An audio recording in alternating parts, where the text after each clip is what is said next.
Hi, everybody. How are we doing? How are we doing? Everybody's doing well. My name is Mo. I'm gonna do a little bit of stand up for y'all. Hope y'all enjoy. Um, People always ask me. They always ask me, Mo, what made you want to do stand up? Right? What was it that brought you to do stand up? I have a fear of public speaking. I get really scared. Like I just don't know like how you found the balls to do it. And I think when people ask my white friends, my white friends will say like, my mom inspired me, my grandma, my dad, my sister, brother, whatever. But I feel like for me, it's a little bit different. I do this out of spite. I do this because I feel like in my culture, art isn't really taken seriously. And I feel like, fuck them, I think that if you have something you can do it. If you have something you can show it. If you have something you can write it. So I'm gonna do this and I hope y'all are gonna like it. Um, I'm from Texas. I'm from the Dallas area. And I've been to the Grand Prairie Outlet Mall a million times. And it's a pretty shitty mall, but I feel like some days it can be really interesting. I got there one Saturday. I was pissed off. My mom sent me there and I was pulling up to park. And this was tax-free weekend. Tax-free weekend is when all the broke baby daddies, remember, they have kids and they're trying to buy school supplies. So for me, I'm pulling up and I'm trying to find a spot. So I pull up and I think I found a spot, but there's a Kia Soul in there. And I'm pissed. I'm like, fuck, like, why are people even driving that ugly ass car? So then I pull up, I find another thing I think is a spot, and I find a smart car in there. And I'm just like, a smart car, like, why are we even driving those? I feel like that kind of car is like, if you get in an accident in that type of car, I feel like there's no like buffer in front of you. So if you hit somebody, I feel like you're just dead. Then I pull up to another spot and there's some motorcycles in there. And I'm like, fuck, like, am I gonna find a spot today?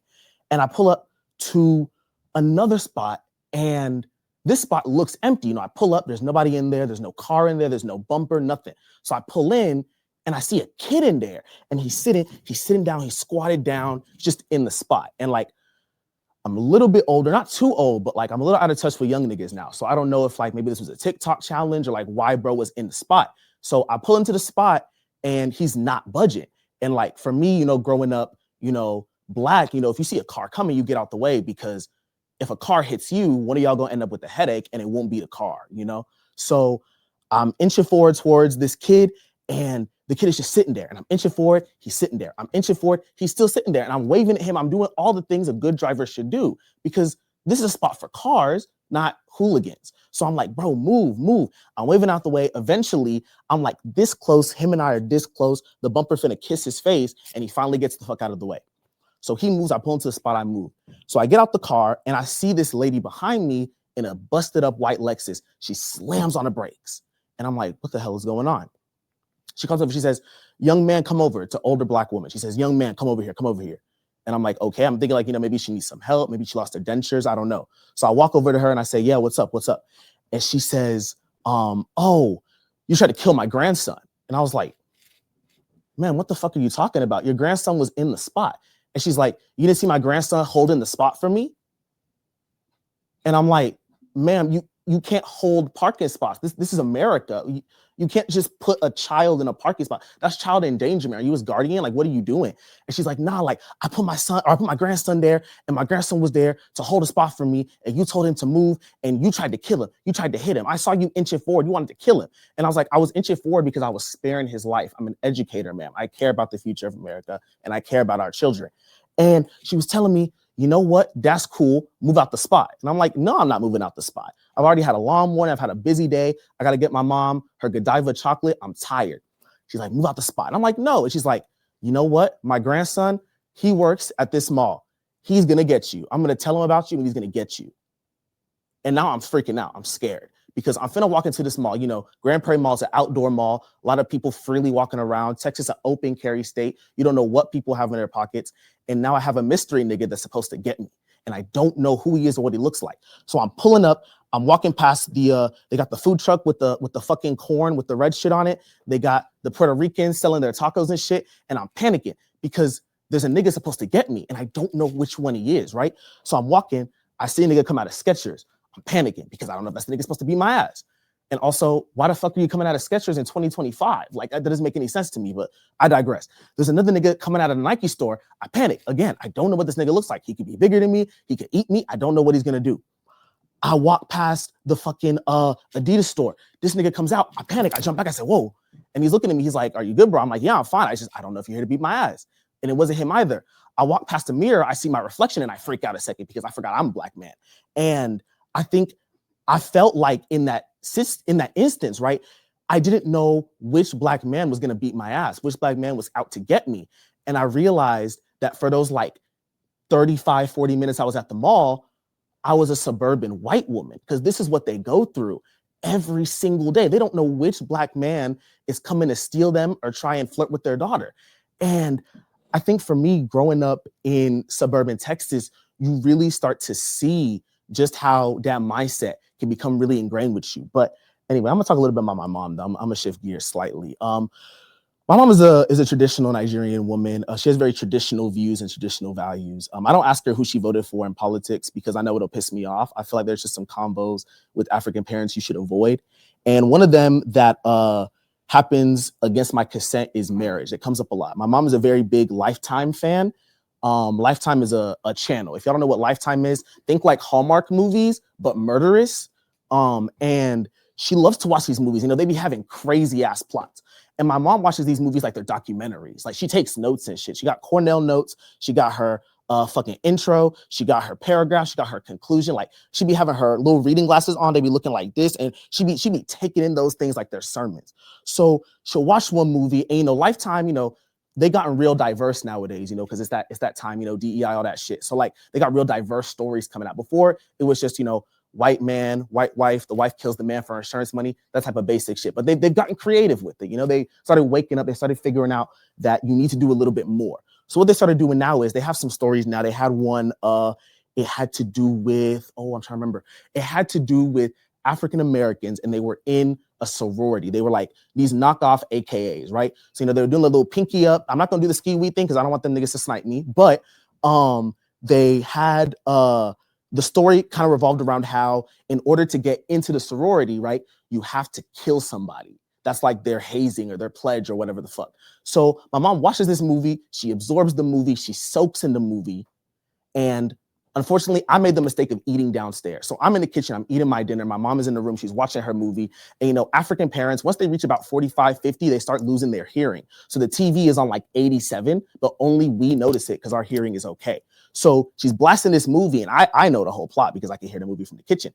And the annoying thing about it is she somehow always manages to time it to where whenever I'm ready to eat is when she calls me. She won't call me when I'm prepping the food. She won't call me when I'm warming the food. She won't call me when the food is about to finish. She calls me after I've sat down, I got my little YouTube video essay ready to go, right? And I'm about to put that first grain of rice in my mouth, and I hear my name.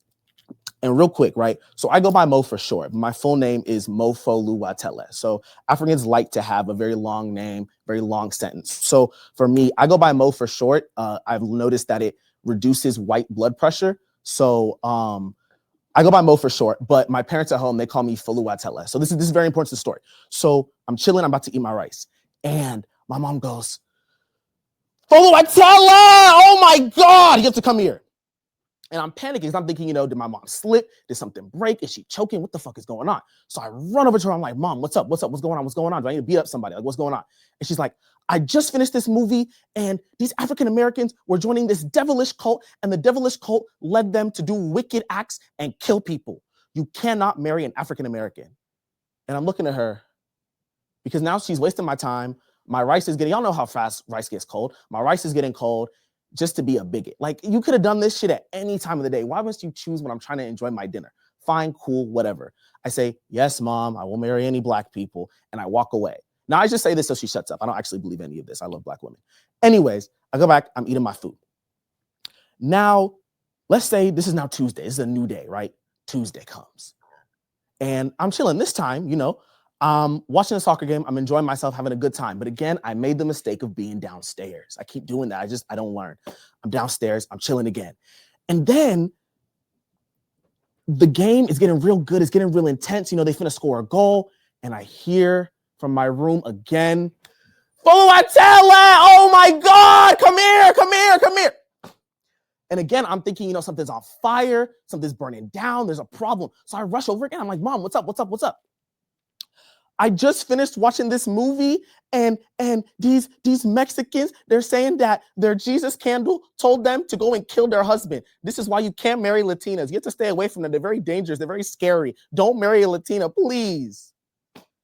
I'm looking at her again. I'm just like, and this time, I'm curious. I'm like, you know what, Mom? What is your problem with these Mexicans? Because you're from Nigeria. There's no Mexicans in Nigeria. Like, how did you get this beef? So I'm asking, I'm like, what's your problem with them? She says, oh, they're loud. They're just disruptive. They don't know how to act when they're in public. All of these things. And I'm like, how is this different from you in the Wendy's drive-thru on Tuesday? And I say that, and the thing about me is of course, I'm a stand-up, right? So I have a smart mouth, and I'm used to having a smart mouth. And with my mom, her and I always say these things from a distance. I'm not stupid, right? I always say these things from a distance. But with her, she has a way she operates when she's finna slap the shit out of me. But because I'm at a distance, I know that she's reaching for her favorite slipper. She has that smart-ass slipper. And I know she was about to reach for it because it's a Nike Tech slipper, and it's to the left side of her bed. So I know as soon as she reaches down to grab it and she cocks her left hand back, I need to dip or I'm getting slapped across the face. So I see her reach for the slipper and she chucks it at me, and I duck and I weave it. And the problem with African parents is when they try to hit you and you avoid it, they start screaming that you tried to hit them. They like to spin stories. It's really, really fascinating the way like they use propaganda to push an agenda. But anyways, I digress on that. I love my mom though. She's great. She's great. And I think sometimes she can be super religious too. My name does have a religious meaning. It means the Lord is my foundation. And I feel like sometimes with me, I don't really keep to that. I know I'm wearing a cross necklace right now, but that's really just for cosplay reasons. I'm not really the most churchy person on earth. But I remember we were talking about just about Jesus, like depictions of Jesus, like what he looks like. And for me, I'm not gonna lie, I feel like with Jesus, right? I know, he's from the Middle East, he should be brown, but for some reason, the further west you go, the whiter he gets. It's really strange. But I'm not gonna lie, when you really think about Jesus' story, I think it actually makes sense that he's a white man. And hear me out. I know this sounds a little crazy. I know this sounds a little insane, but I'm going somewhere with this. Because think about it. Jesus, right? He grew up, he was a prodigy, right? Really, really smart, knew a lot of stuff, right? His dad taught him the ways of a carpenter, how to build chairs, how to build tables. He had a good, stable job going for him. And then what did he do? He ditched that stable job because of voices in his head to go run around and be homeless. That's the whitest shit I've ever heard. I don't know. I feel like that's crazy. But anyways, I hope y'all enjoyed what I had to say. I always enjoy doing stand-up with y'all. Follow me at MOLAGBAMI. Hope to see y'all again very soon. Thank y'all.